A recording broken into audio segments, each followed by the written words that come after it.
Hi everyone! Welcome to Monica's Singapore Kitchen.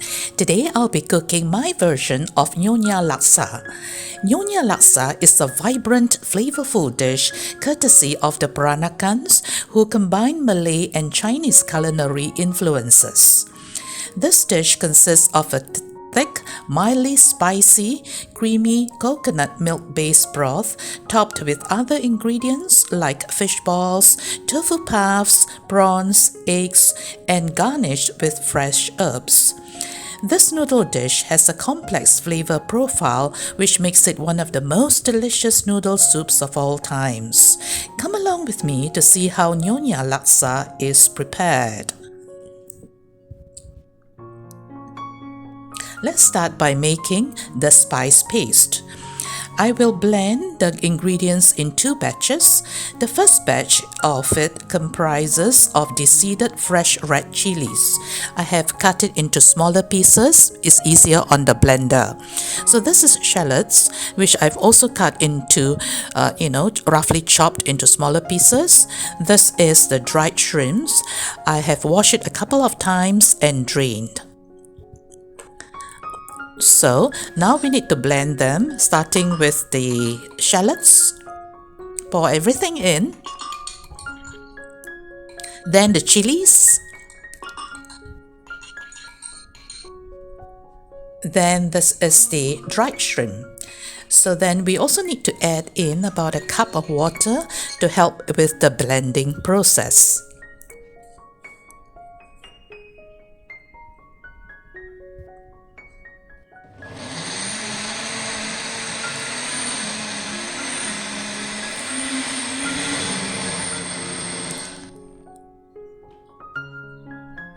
Okay, once it has been blended, the texture is between a coarse relish and a smooth puree.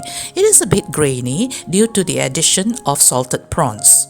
The second batch of spices are all these spices which we are going to blend as well, starting with the galangal, which I've cut into thin pieces like this, then turmeric, roughly chopped, 6 stalks of lemongrass, I just took the white parts.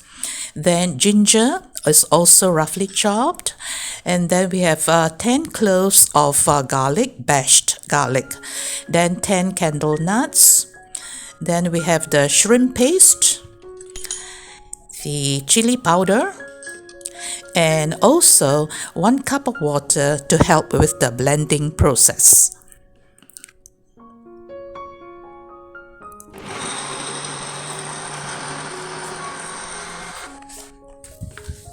So once the ingredients are blended, it should look smooth, silky, and fine like this. So we are going to pour this into a bowl. And we are also going to pour the first batch of ingredients into the bowl and set it aside as well. Okay, so now we can cook our laksa paste.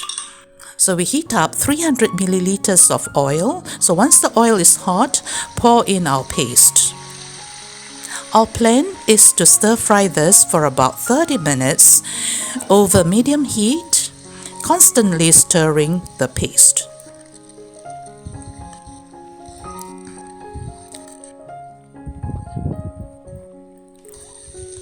So 15 minutes later, you will notice that the paste is a bit drier.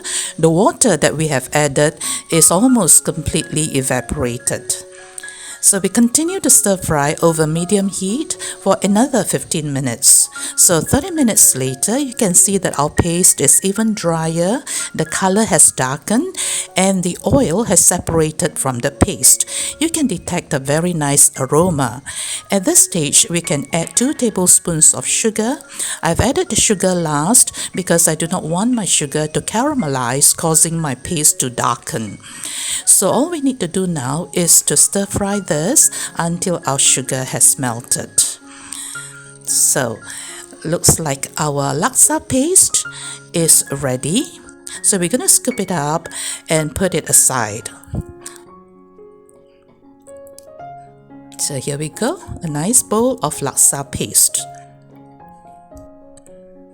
Okay, you can keep it in the freezer if you are not going to cook the laksa immediately. Of course, you put it in small portions. So now we move on to making our prawn shell broth. I've got the prawn shells from 1 kilogram of prawns. So I'm going to stir fry this with 2 tablespoons of oil.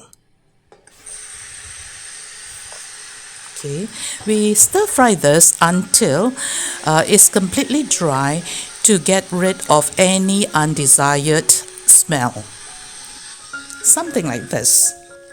So once you see a lot of charry bits at the bottom, the prawn shells are completely dry, so then we can add the liquids, which consists of the 1 liter of chicken broth and 2.5 liters of water.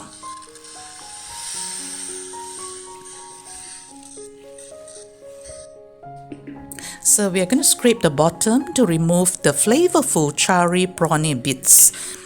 Okay, so let's cover this and boil it for about 30 minutes.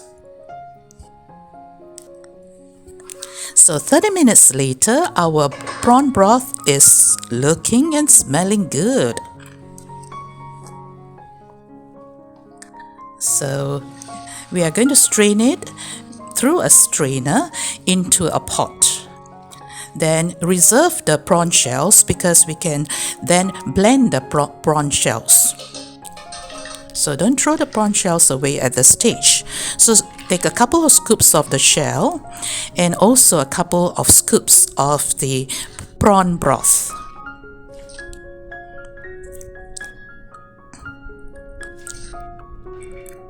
And then let's go. We're going to blend this.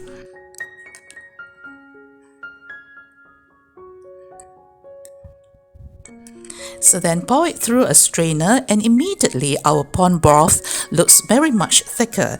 This prawn stock can be used to make many dishes, like in this case the Nyonya Laksa. It can also be used to make Hokkien mee, prawn noodles, tom yum goong, lobster bisque, seafood risotto, etc. Plenty of uses.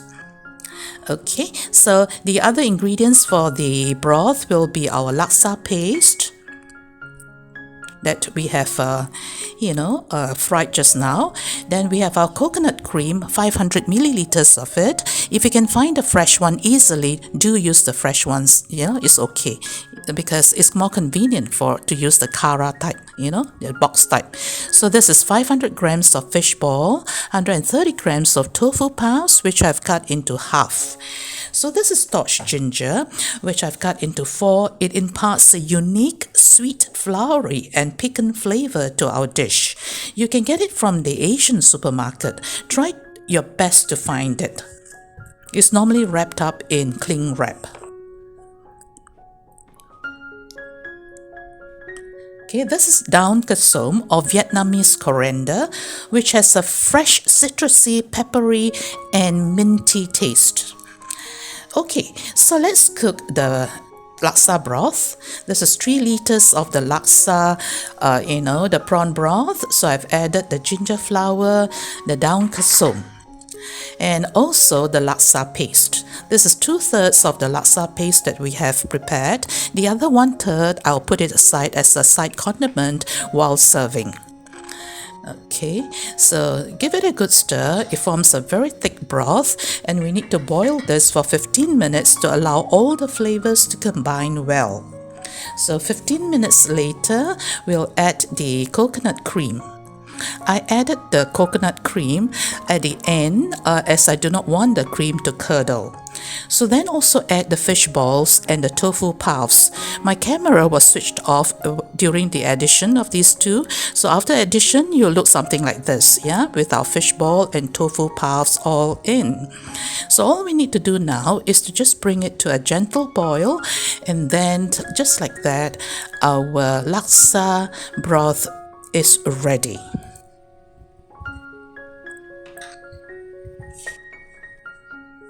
So the other things that we need for toppings will be the prawn, which I have blanched for 2 minutes.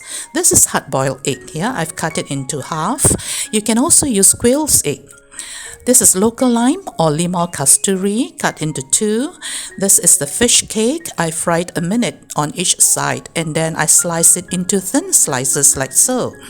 This is julienne cucumber to add a bit of freshness to our laksa. And of course, we have our laksa paste. The aromatics consists of daun kesom, that's the Vietnamese coriander. Before it's cut, it looks something like this. So I cut it into very small pieces. Yeah, nice and small pieces.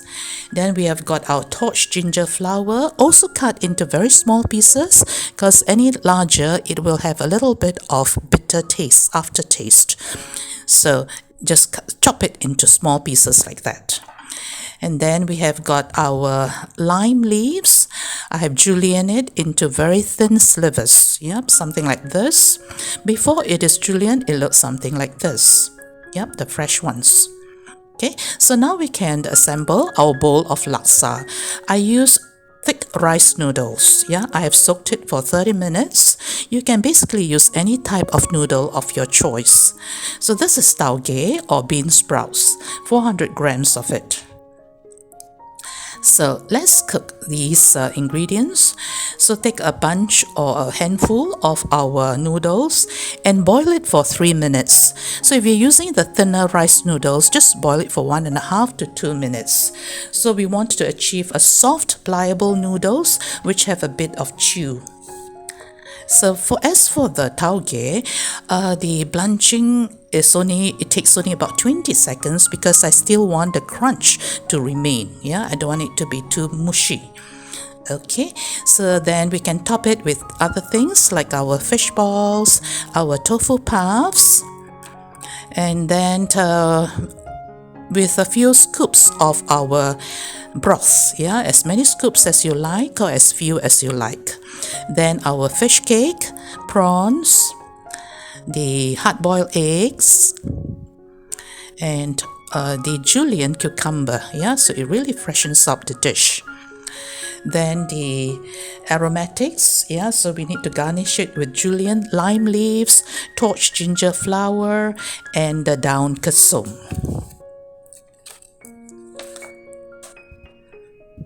Then our sambal on the side with a slice of lime. Yeah, the Nyonya Laksa is best enjoyed when it is hot. You can cut up the noodles so that the whole dish can be slurped up with a spoon without the need of a pair of chopsticks. Personally, I consider this yummy goodness the ultimate comfort food, which not only fills the belly but also tickles the taste buds. This dish is not one that I would cook often due to the amount of work and the ingredients required. However, when I make it, I would like to share it with my loved ones in the form of a Nyonya Laksa party.